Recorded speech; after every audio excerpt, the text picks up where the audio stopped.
幾廿歲人申請咗 MMDH，又話要買層樓喎，都唔知點揀好。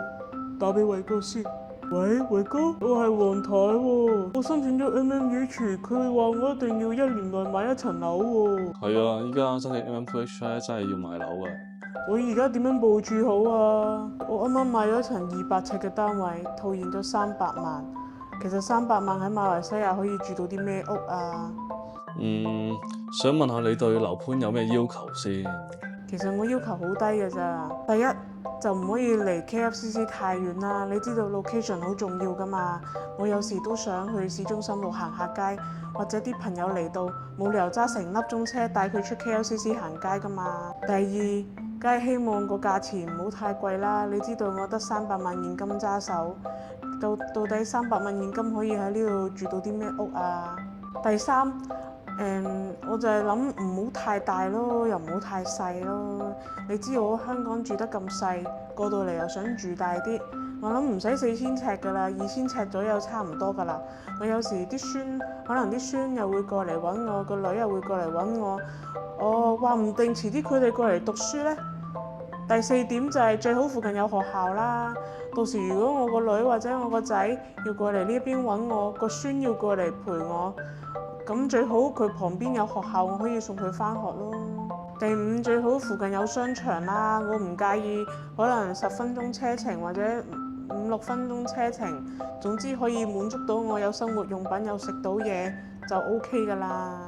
最好呢，佢就側邊有啲綠化環境啊，跟住嗰啲設施有埋籃球場啊、羽毛球場啊，嗰個泳池最好就50米啦。你知道退休需要游下水㗎嘛，同埋最好就唔好有氯啦，個泳池有鹽水就最好啦。我要求都唔係好過分啫。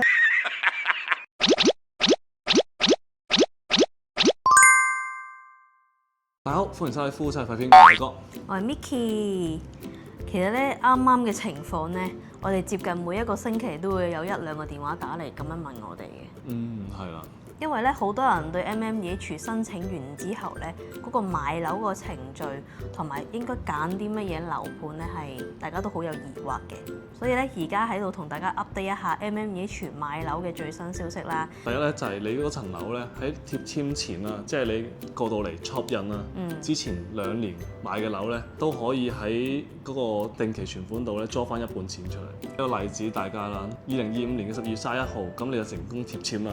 你喺2023年12月31號至2025年12月31號呢一段時間買嘅樓咧，你都可以攞到啲錢出嚟嘅。咁之前咧就話咧，你要貼簽之後買嘅樓咧，你先可以攞到嗰一半嘅錢出嚟啊嘛。咁但係依家咧就寬鬆咗啦。前2年買嘅樓咧，你都可以攞到啲錢出嚟。另外咧，另一個好消息就係、本身咧就係話要買完樓1年後，你貼簽1年後先可以拎翻啲錢出嚟嘅。而家咧就係話你貼簽完之後有嗰份 SPA， 咁就可以向政府申請。咁可能你收完嗰份嘢之後1到2個月就可以拎翻啲錢出嚟，就唔需要等1年咁長。咁大家都係要預多少少錢嘅，係啦。咁即係你都係要自己俾咗錢先。係。但係咧，依家就1-2個月咧，你就可以攞翻啲錢出嚟。係啦。同埋咧，大家要預翻嗰個銀碼。咁譬如大家咧就申請銀計劃啦，咁你就會擺15萬嘅美金咧入去做定期存款啊嘛。係。咁你最多咧就可以攞一半出嚟，即係75000美金。係。係啦，咁但係咧，如果你份 SPA 咧唔夠75000美金嘅話咧，咁你就淨係可以攞翻嗰個數出嚟。可能我嗰份嘢，我份 SPA 咧淨係交咗可能3萬蚊美金嘅。咁咧淨係可以攞到3萬蚊美金出嚟。每一次去攞錢咧，其實個手續咧都幾複雜下嘅，所以咧最好啦，嗰份 SPA 咧就啱啱好或者超過呢一個75000美金咯。雖然而家香港嘅樓市咧都跌咗好多啦，我諗喺2021年嘅高位到依家咧都跌咗差唔多成3成㗎啦，或者3成有多，有啲樓盤可能跌多過超過5成添。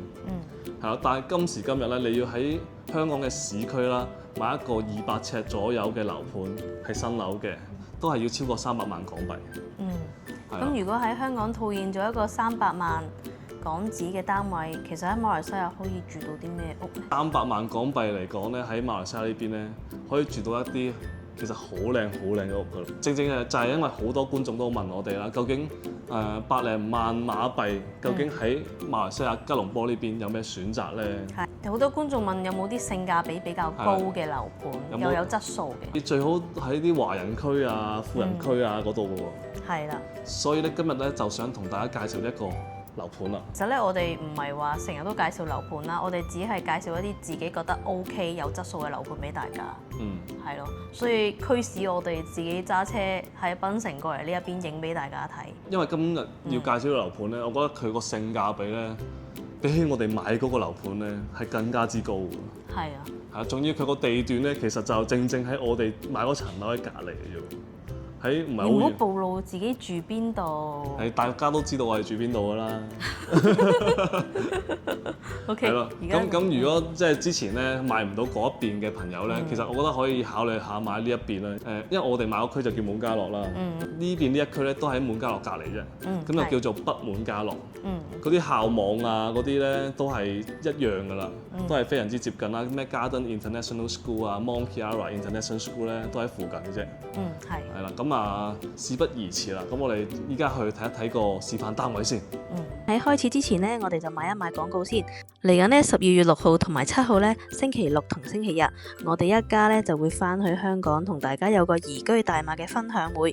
咁喺嗰度呢，我哋就會講下 MM2H 嘅最新詳情啦，同埋呢會帶啲 house 翻去俾大家睇啦，同埋會帶大家睇下嗰啲最低入場門檻嘅樓盤。如果大家有興趣呢，就記住 click 下邊嗰條 link 呢報名，又或者呢可以直接 WhatsApp 我報名。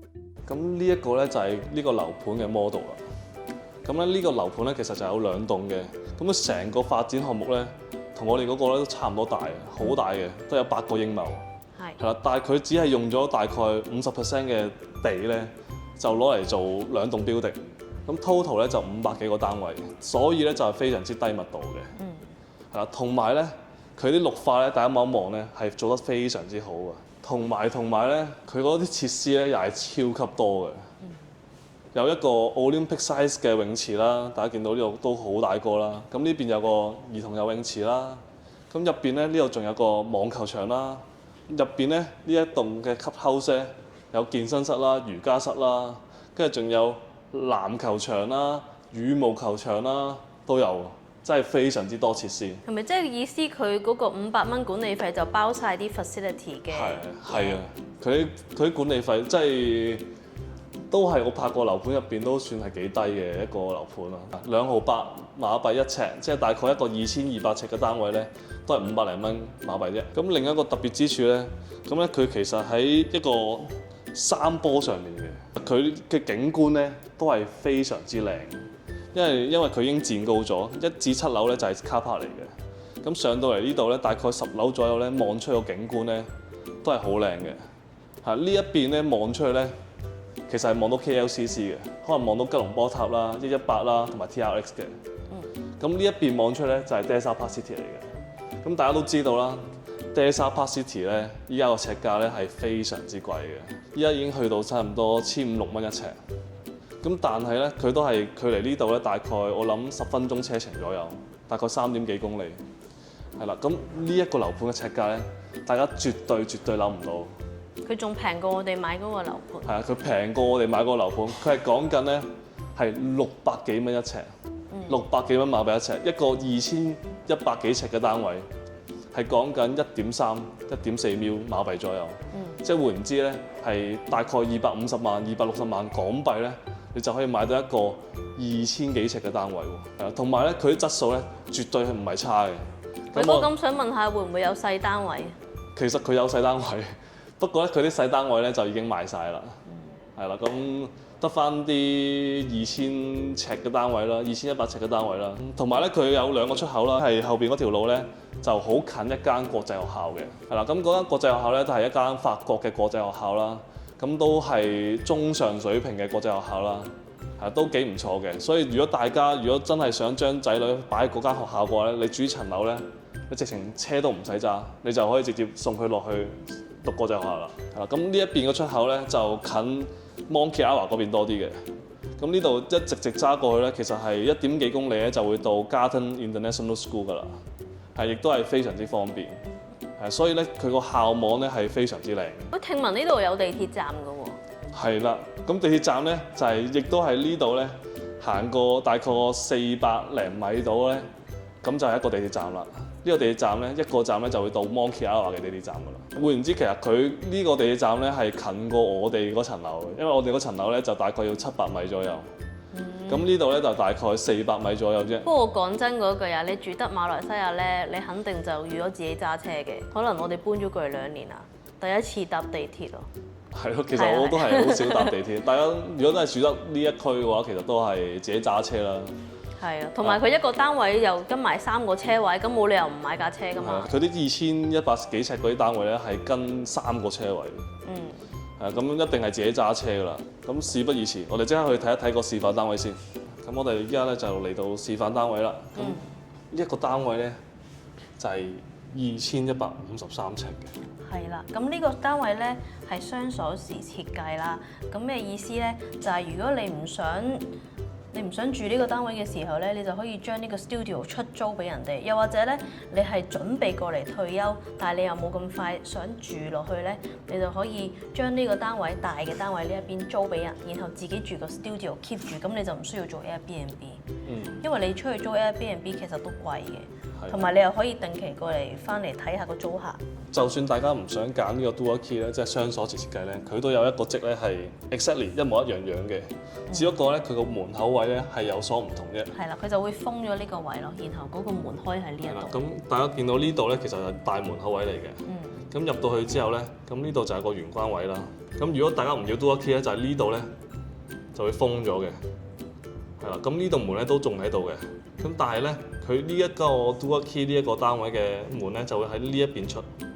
係啦，就變咗一間房咯。就變咗一間房啦。係。咁呢個 total 咧，成個積咧就係4間房，再加2間房嘅。係啦，咁咪都係非常之大嘅，4+2。係。係啦，咁呢一度咧就係個門口位啦。呢個就係個大門口啦。一入嚟咧，其實個玄關位都大嘅喎。佢呢度咧就可以做一個鞋櫃俾你換鞋嘅。係啦。閂咗門咧就係咁樣咯，呢個就係個大門玄關位。係啦，咁都幾大嘅，我覺得都係啦。跟住咧呢一邊咧就係呢個 studio 嘅單位啦。大家睇到咧係足夠擺好一張床啦，然後有個衣櫃啦，有書台啦。即係佢係一個 studio 單位啦。係啦。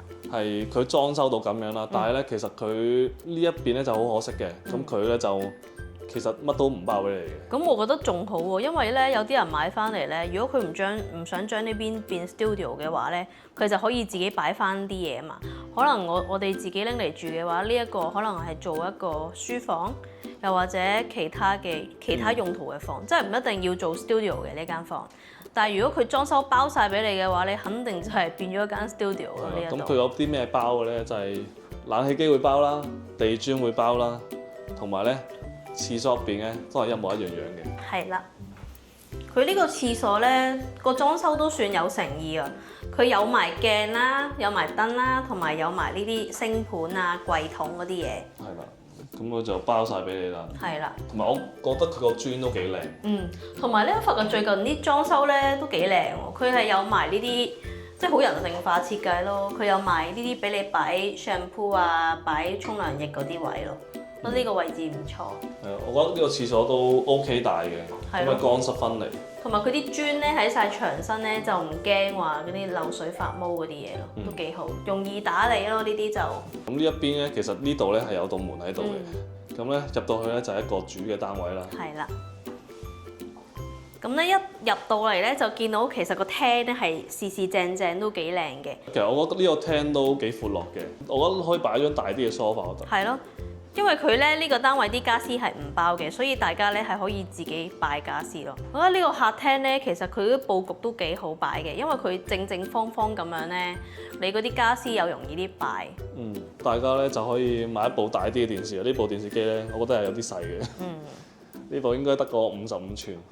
係咯，跟住呢度就係個 dining area 啦，喺度食飯啊。跟住呢啲牆身嗰啲 decoration 全部都係冇嘅。全部都係要自己買。係啦，咁呢一個客廳有啲咩包咧？就淨係包咗呢個地磚啦、冷氣機啦，同埋咧廚房入邊嘅嘢咧都有包嘅。我覺得幾好啊，廚房入邊幾多。係咯，我本身咧以為呢一個位咧，呢個 island 都唔包咯，跟住我頭先問咧，呢度都係包嘅，即係呢個 island 同埋呢個櫃桶。係 island 包啦，然之後呢度仲有個水龍頭。雪櫃會包啦。係。係啦，咁呢邊個乾廚房啦，出邊就係。係咯。入邊咧就係濕廚房啦，濕廚房都包。哦。我覺得個濕廚房幾靚。係喎，會 OK 喎個濕廚房，係咁樣嘅設計咯個濕廚房。呢個濕廚房我覺得係好市正咯。同埋佢水龍頭又唔會對住個爐頭咯。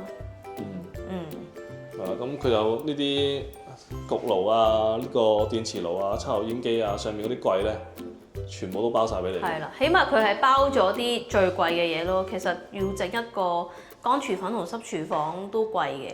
係。咁如果佢入邊搞掂晒俾你哋咧，就你哋買傢俬就可以入住咯呢度。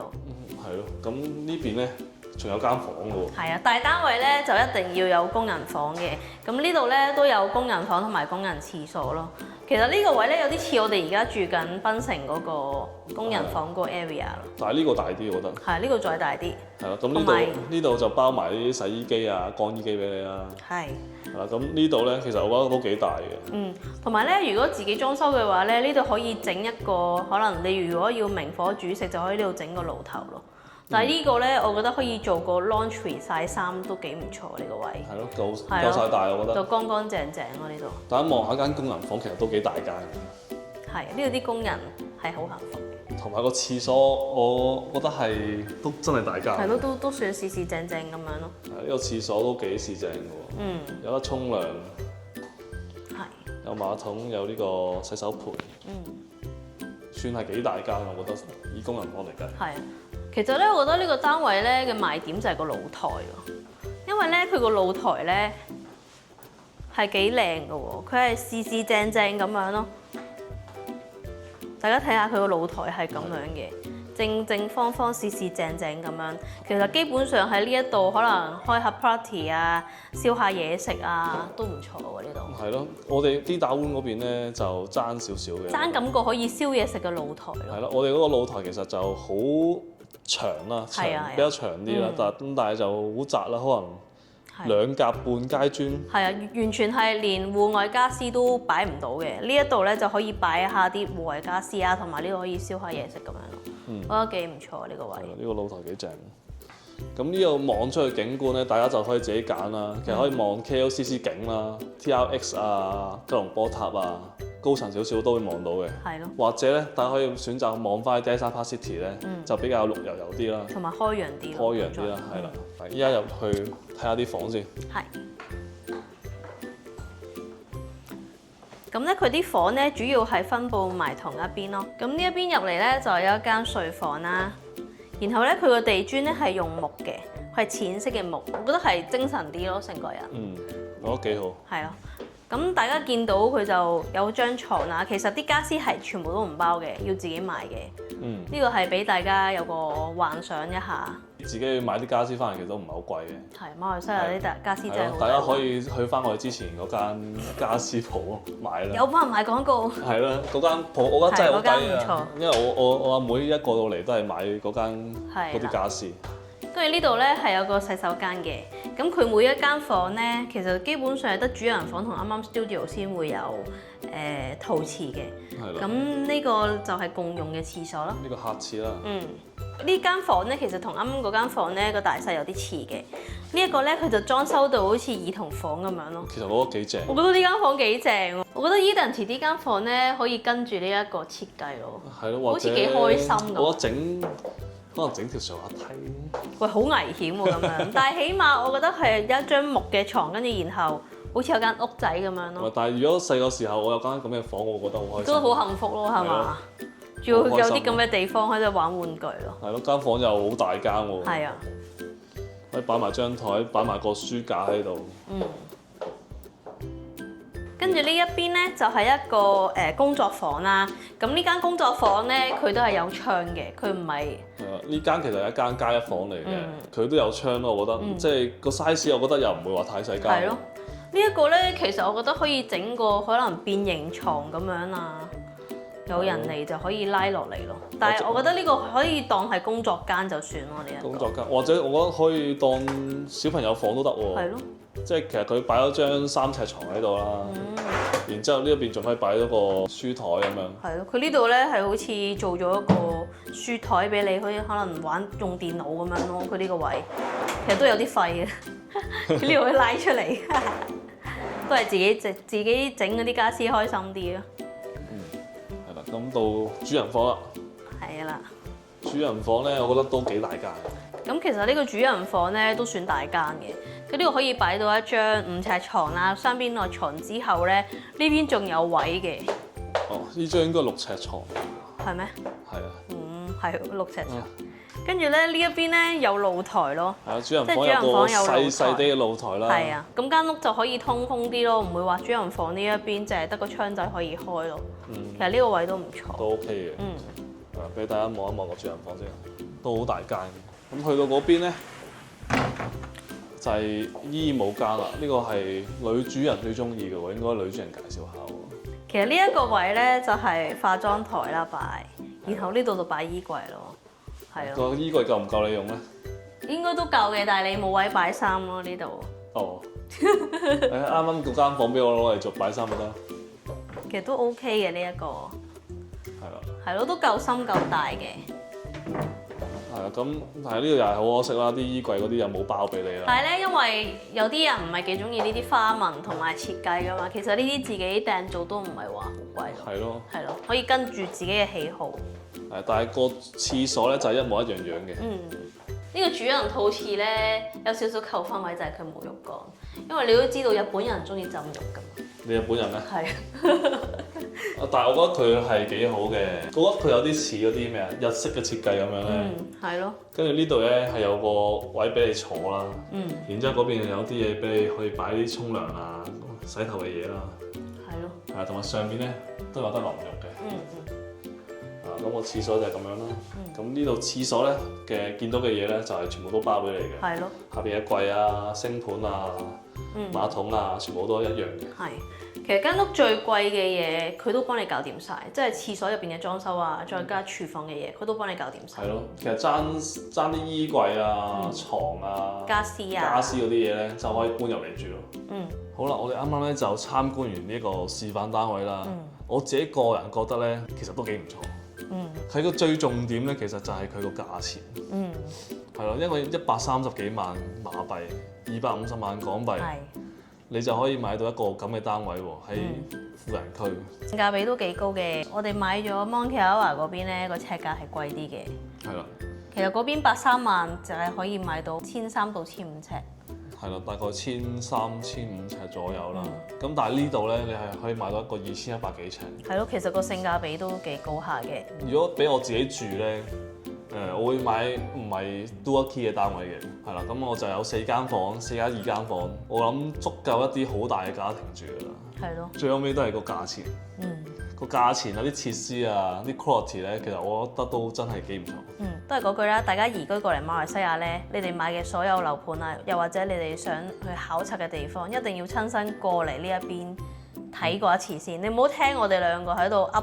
你就諗住就實冇死啦買啦，你哋自己過嚟睇咗呢一邊嘅環境，你哋 confirm 真係自己中意同埋適合你哋先好作決定咯。大家如果對呢個樓盤有興趣啦，或者你哋係準備 plan 緊過嚟馬來西亞呢邊住咧，想考察檳城或者吉隆坡咧，我哋都可以安排人帶你哋去呢邊睇下嘅。所以咧，如果大家有咩問題咧，就直接 WhatsApp 我哋啦。我哋喺呢邊咧就會擺一個 QR code 啦，咁大家直接 scan 呢個 QR code 咧就可以揾到我哋噶啦。係啦。或者咧喺下邊嘅 description box 嗰度咧擺咗我哋嘅電話嘅，係啦，大家可以撳入嗰條 link 嗰度咧，直接可以 WhatsApp 到我哋噶啦。係啦。係啦，咁我哋今日呢個睇樓咧就到呢度完結啦。如果大家中意條片咧，就記住俾個 like 啦，未訂閱我哋嘅朋友咧就要訂閱我哋啦。同埋記得撳埋個鐘仔啦，我哋有咗新影片你就收到通知噶啦。好啦，我哋下一條片再見啦。拜拜。拜拜。